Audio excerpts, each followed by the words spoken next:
ततो जयमुदीरये नष्टप्रायेषु अभद्रेषु नित्यं भागवत सेवया भगवती उत्तम श्लोके भक्तिर्भवति नैष्ठिकी। श्रीमद् भागवतम का ये प्रथम स्कंद है। पहले स्कंद का 10वां अध्याय, जिसका शीर्षक है द्वारिका के लिए भगवान श्री कृष्ण का प्रस्थान। और यहाँ पर जो प्रसंग है इसमें श्रीला सूत गोस्वामी जी ने जो वर्णन किया है, श्रीला सूत गोस्वामी कहते हैं कि उन सबके हृदय उनके आकर्षण रूपी पात्र में द्रवित हो रहे थे। वे उन्हें अपलक नेत्रों से देख रहे थे और स्नेह बंधन में बंध कर व्यग्रता से इधर उधर मचल रहे थे। प्रभुपाद जी कहते हैं, एक बार भी यह संबंध जब हल्का सा भी पुनर्जागृत हो जाता है, बद्ध जीव भौतिक शक्ति के भ्रम से मुक्त हो जाता है और भगवान की संगति के लिए पागल हो उठता है। तो भगवान श्री कृष्ण के प्रति जो आकर्षण है, जैसे शुद्ध भक्तों का पहले के श्लोकों में वर्णन भी आया है कि वह बुद्धिमान जिसने शुद्ध भक्तों की संगति से परमेश्वर को समझ लिया है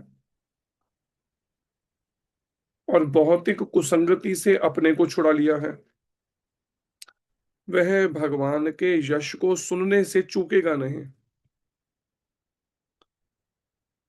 उसने चाहे उनके विषय में एक ही बार क्यों ना सुना हो,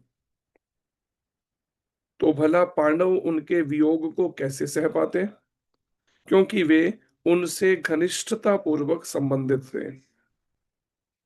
वे उन्हें साक्षात अपने समक्ष देखते थे, उनका स्पर्श करते थे, उनसे बातें करते थे और उन्हीं के पास सोते उठते बैठते तथा भोजन करते थे।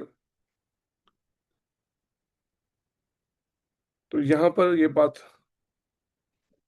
शिला सूत गोस्वामी कहते हैं शौनक ऋषि जी से कि अगर किसी बुद्धिमान व्यक्ति ने शुद्ध भक्तों की संगति में परमेश्वर को एक बार ठीक से जान लिया, या कह लीजिए अपना संबंध थोड़ा सा भी उसे अगर हो गया, इस बात का पता कि मेरा भगवान से क्या संबंध है, रिश्ता है, और हृदय में थोड़ा भी आकर्षण उनके प्रति जाग गया, तो वो फिर उनके वियोग को कैसे सह सकते हैं।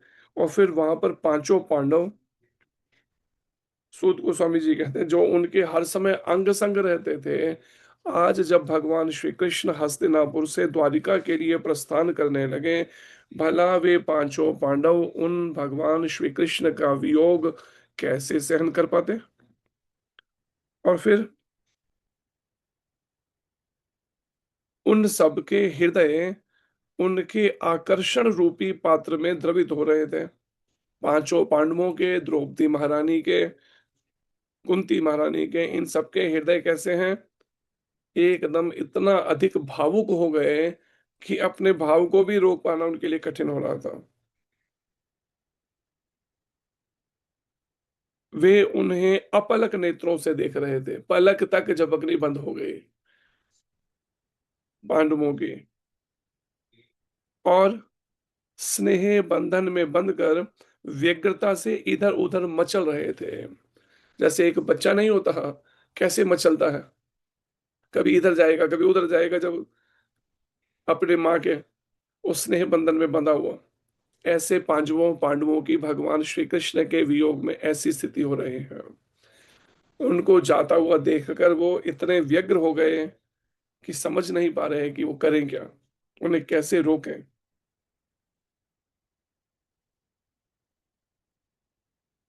प्रभुपाद जी कहते हैं, कठोपनिषद में वर्णन है कि मनुष्य भगवान के साथ अपने शाश्वत संबंध को जागृत करके, जो शाश्वत मेरा हमेशा से भगवान से जो रिश्ता है, जिसको मैं भूला हूं लेकिन भगवान नहीं भूले हैं, उसको भगवान के शुद्ध भक्त की संगति में दोबारा जागृत करके, जिसे वह भगवान की भ्रामक शक्ति माया के चक्र से वशीभूत होकर भूल चुका है।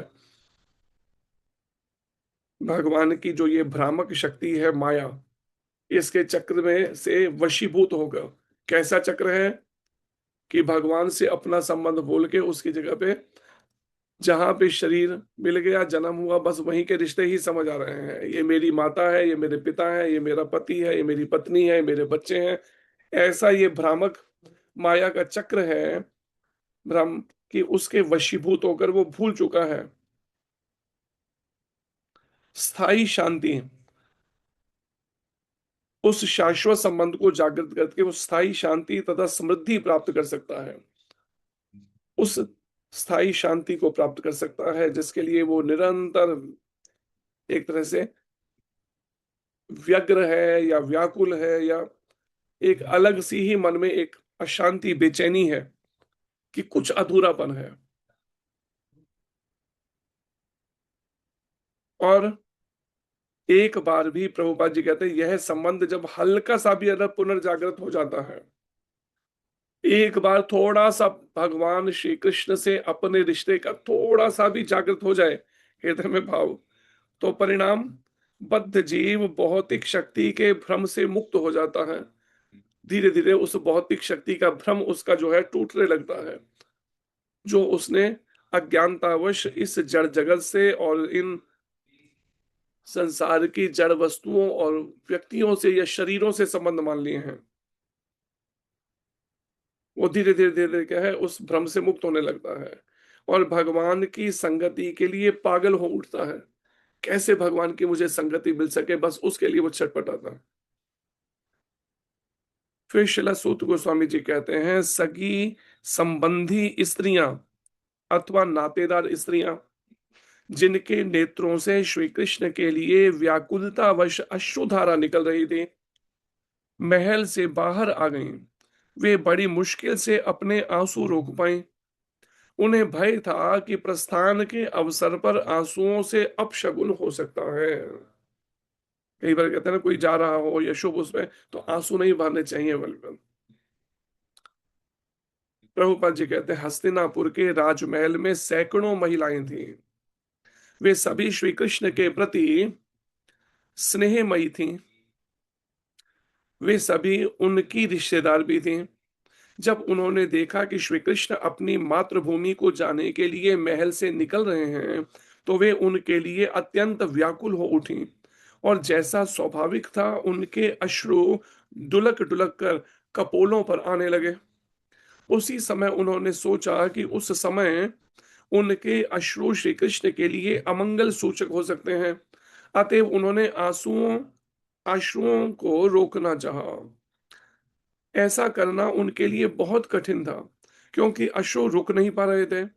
अतः उन्होंने आंखों के अश्रुओं को पोंछा और उनके हृदय धड़कने लगे। वे स्त्रियां जिनके पति या ससुर युद्ध में मारे गए थे, श्री कृष्ण के प्रत्यक्ष संपर्क में नहीं आ सकी थीं, लेकिन वे सब श्री कृष्ण तथा उनके महान कार्यों के विषय में सुनती रहती थीं। इस प्रकार वे उनके विषय में सोचती, उनके नाम तथा यश के विषय में बातें करती और उन स्त्रियों के समान स्नेहिल हो गई थीं, जो उनके प्रत्यक्ष संपर्क में थीं। फिर प्रभुपाद जी कहते हैं, वो स्त्रियां जिनके पति या ससुर युद्ध में मारे गए, तो परिणाम ऐसी स्थिति में माताएं जो है ना, वो खुल के आती नहीं, सामने पर्दे में रहती हैं। आज भी ऐसा रिवाज है, जहां पर इस समय में है, यहाँ पर जम्मू कश्मीर जिस इधर का, तो जिनके परिवारों में कोई ऐसे पति के देहांत हो गया, बहुत सी ऐसी हैं जो मंदिर तक भी नहीं आती हैं कभी, वो अपने घर में ही रहती हैं पर्दे में। यही बात को यहाँ प्रभुपाद जी बता रहे हैं कि लेकिन जो प्रत्यक्ष संपर्क में थी, उनके प्रति उनका बड़ा हृदय जो है स्नेहिल हो गया, कि जो प्रत्यक्ष संपर्क जिनको अवसर मिल पा रहा था भगवान श्री कृष्ण के दर्शन का, पर उनके महान कार्यों के विषय में वो सुनती रहते थे। उनके नाम, उनके यश के बारे में आपस में बातें भी करती थी वो स्त्रियां। जिनके पति या ससुर मारे गए थे युद्ध में। अतएव जो कोई भी प्रत्यक्ष या अप्रत्यक्ष रूप से श्री कृष्ण के विषय में सोचता है, अब प्रभुपाद जी कहते हैं कोई प्रत्यक्ष सीधे भगवान कृष्ण के बारे में सोचता है, या अप्रत्यक्ष रूप से केवल उनकी चर्चा ही करता है, भगवान श्री कृष्ण की। जैसे एक तरह से हम भी अप्रत्यक्ष रूप से उनकी चर्चा ही कर रहे हैं, भगवान श्री कृष्ण की। प्रत्यक्ष संपर्क में सीधे नहीं अगर आ पा रहे हैं तो अप्रत्यक्ष रूप से श्री कृष्ण के विषय में बातें करता है या श्री कृष्ण की पूजा करता है, वह उनके प्रति अनुरक्त हो जाता है। भगवान श्री कृष्ण के बारे में, उनका नाम, उनके गुण, उनकी लीलाएं अगर सुनता है या उनके विषय में भगवान श्री कृष्ण के बातें करता है या भगवान श्री कृष्ण के बारे में सोचता है या भगवान श्री कृष्ण की पूजा करता है, प्रभुपाद जी कहते हैं वह भी व्यक्ति क्या है, भगवान श्री कृष्ण के प्रति अनुरक्त हो जाता है। उसके हृदय में भी भगवान श्री कृष्ण के प्रति आकर्षण जाग जाता है। चूंकि श्री कृष्ण परम पूर्ण हैं, अतः उनका नाम, रूप, गुण आदि में कोई अंतर नहीं है। ईशोपनिषद का श्लोक है ना, जिसमें वर्णन किया है भगवान कैसे हैं। ओम पूर्ण मदः पूर्णमिदं पूर्णात पूर्ण मुदच्यते पूर्णस्य पूर्णमादाय पूर्णमेवावशिष्यते।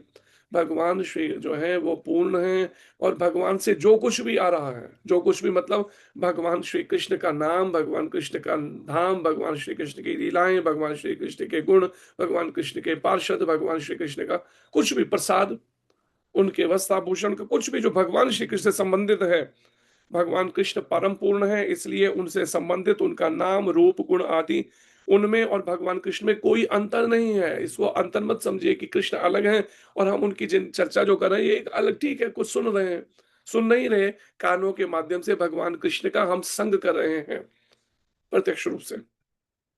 हम भगवान श्री कृष्ण के साथ अपने घनिष्ठ संबंध को उनके विषय में बातें करके, जो भगवान से हमारा एक शाश्वत रिश्ता है, नाता है, जो कभी टूटता नहीं है।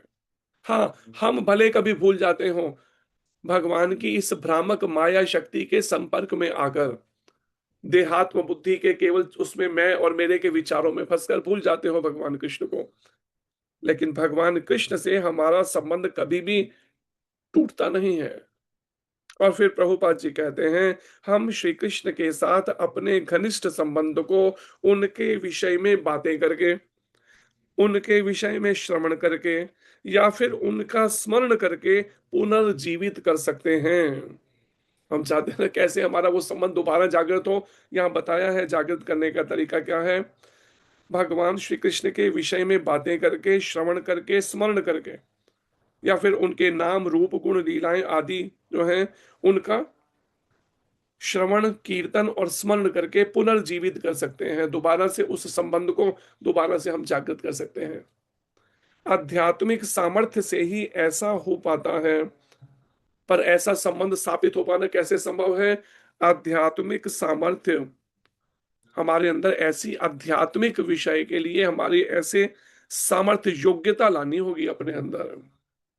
सांसारिक भौतिक भले ही कितनी कोई योग्यता हो, किसी के पास बैंक बैलेंस हो, बड़ा बंगला हो, गाड़ी हो, नौकर, लेकिन आध्यात्मिक चाहिए होगी उसके अंदर, आत्मा परमात्मा के इस विषय को समझने की या भगवान श्री कृष्ण से अपने रिश्ते को जानने के लिए भगवान श्री कृष्ण का नाम, रूप, गुण, लीलाओं का श्रवण, कीर्तन, स्मरण करने की ये आध्यात्मिक सामर्थ्य उसको अपने अंदर लानी होगी। कैसे भी करके मुझे उसके लिए समय निकालना है, केवल भगवान श्री कृष्ण के बारे में, या फिर सीधे अगर मैं अभी उतना योग्य नहीं हूं तो प्रमाणिक गुरु के माध्यम और प्रमाणिक शास्त्र के माध्यम से भगवान श्री कृष्ण से अपने संबंध को श्रवण, कीर्तन और स्मरण के द्वारा पुनर्जीवित करना होगा। बार बार जब मौका लगे मुझे अवसर, समय अपने इसमें लगाना होगा।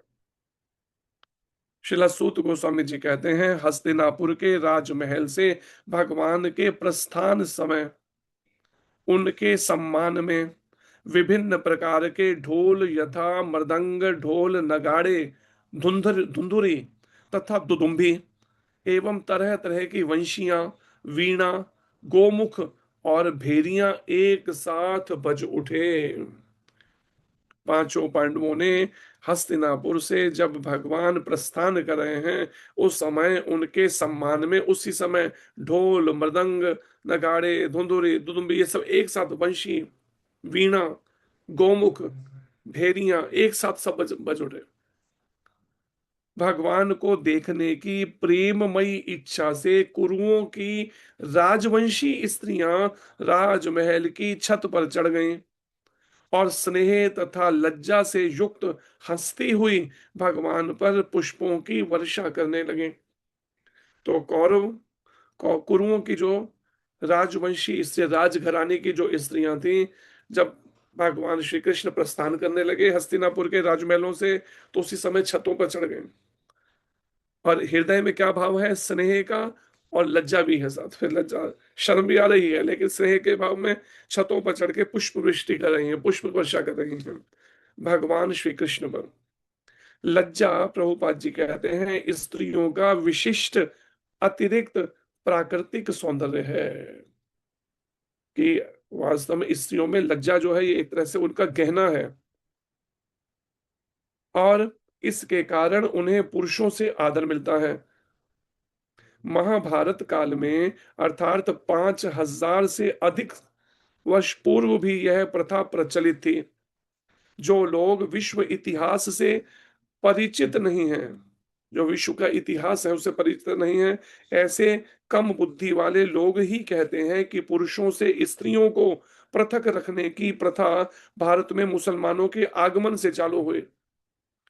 कि ये जो स्त्रियां पर्दे में रहती हैं या मुख ढकना, ये मुसलमानों से चालू हुई, जबकि ऐसा नहीं था। ये प्रथा तो द्वापर युग से, त्रेता युग से, उन युगों में भी ये चली आ रही थी कि माताएं जो है उनमें वो लज्जा जो है उनका, हमारे सनातन संस्कृति के अंदर ये पहले से रहा है। ये मुसलमानों से नहीं कोई आई है ऐसे, कोई हमारे सनातन धर्म में ऐसा कुछ प्रथा। महाभारत की यह घटना निश्चित रूप से यह सिद्ध करती है कि राजमहल की स्त्रियां पर्दा करती थीं, अर्थात पुरुषों से बहुत कम मिलती थीं, और वे सब नीचे न आकर जहां श्री कृष्ण थे राजमहल की छत पर चढ़ गए, और वहीं से श्री कृष्ण के प्रति सम्मान जताने के लिए उन पर पुष्पों की वर्षा करने लगे। यहाँ यह भी कहा गया है कि महल की छत पर स्त्रियां लज्जा के कारण मुस्कुरा भी रही थीं। यह लज्जा स्त्रियों को प्रकृति का वरदान है। इससे उनकी सुंदरता तथा प्रतिष्ठा में वृद्धि होती है। भले ही वे उच्च कुल की ना भी हों या कम सुंदर हों, हमें इसका निजी अनुभव है, प्रभुपाद जी कहते हैं। एक मेहतरानी स्त्रियोचित लज्जा के कारण अनेक भद्र पुरुषों की श्रद्धा भाजन बनी हुई थी। सड़क पर घूमने वाली लेकिन एक लज्जाशील मेहतरानी सबों से सम्मान पाती है। अगर मेहतर रहते हैं ना, साफ सफाई करना, झाड़ू पोछे करना, ये सब, अगर वो भी, अगर उसमें भी वो लज्जाशील है, तो सबका आदर पाती है, सम्मान। अभी कुछ दिन पहले हम एक घर में गए, तो वहां पर इस तरह का कुछ घर के कार्यों के लिए जो आती थी, जो दो माताएं, उनका व्यवहार जो ऐसा था जिस कारण से उस घर में उनका सम्मान था।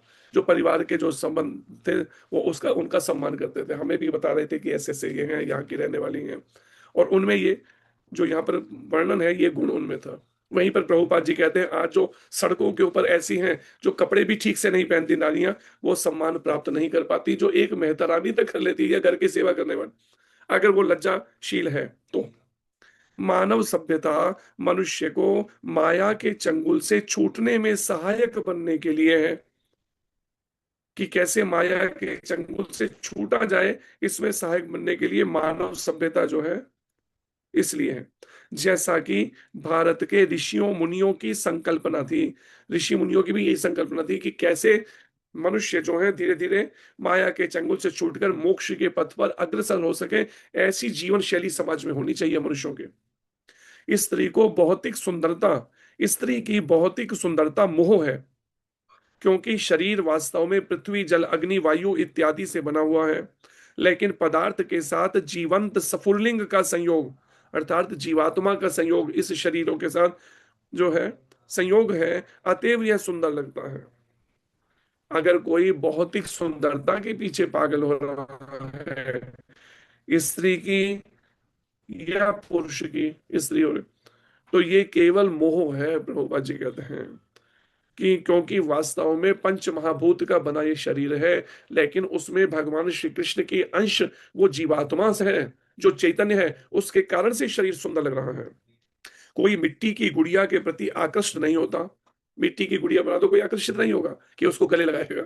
यद्यपि यह दूसरों का ध्यान आकृष्ट करने के उद्देश्य से अच्छी बनाई जाती है गुड़िया, फिर भी कोई वैसा आकर्षित नहीं होता जैसे जैसे छोटी सी किसी बच्चे की तरफ होता है, या छोटी सी कन्या की तरफ, या बालक की तरफ। मृत शरीर में कोई सौंदर्य नहीं होता प्रभुपाजन। अगर आत्मा ने शरीर छोड़ दिया तो उस मृत शरीर के प्रति कोई सौंदर्य नहीं होता उसमें।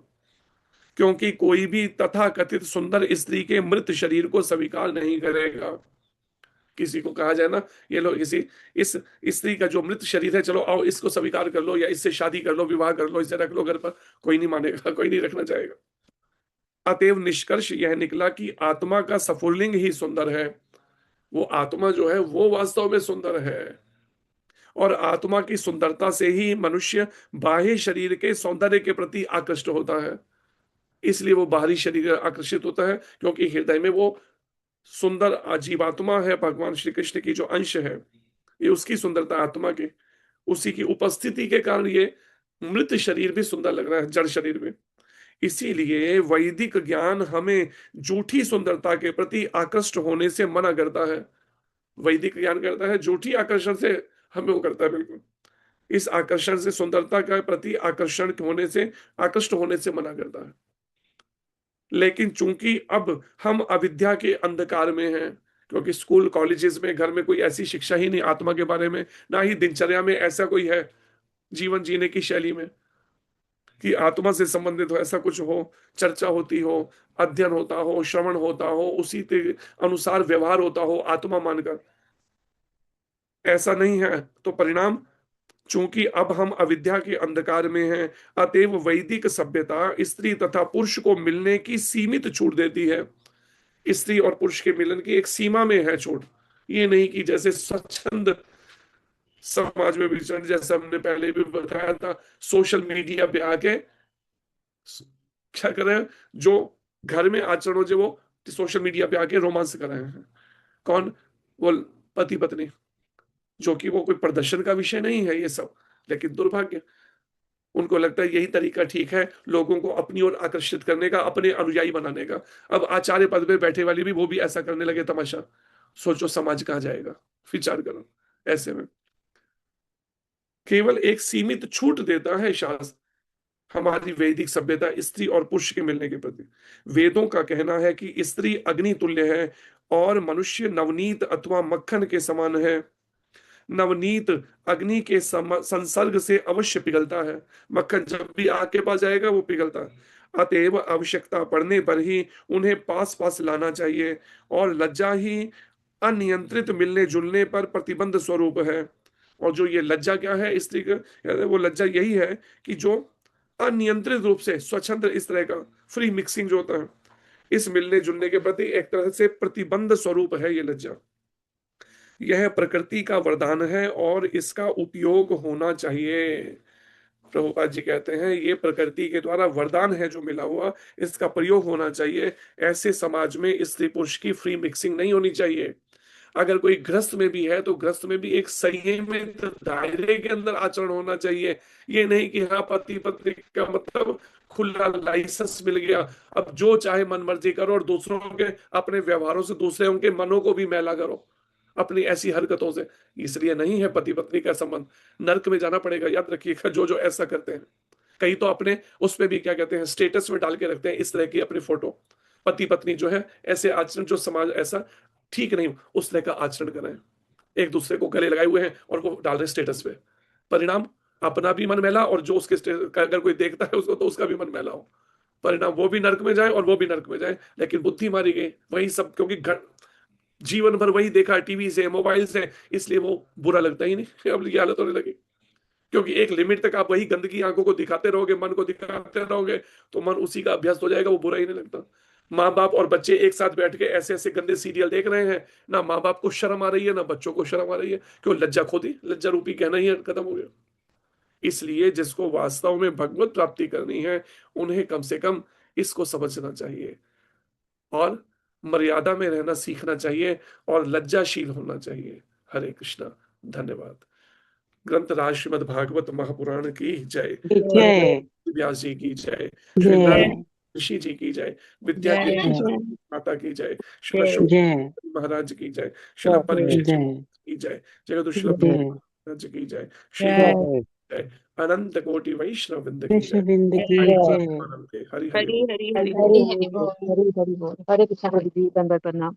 हरे हरे कृष्ण कृष्ण जी, दंडवत प्रणाम। हरे हरे कृष्ण। हरे कृष्ण कृष्ण प्रभु जी, दंडवत प्रणाम।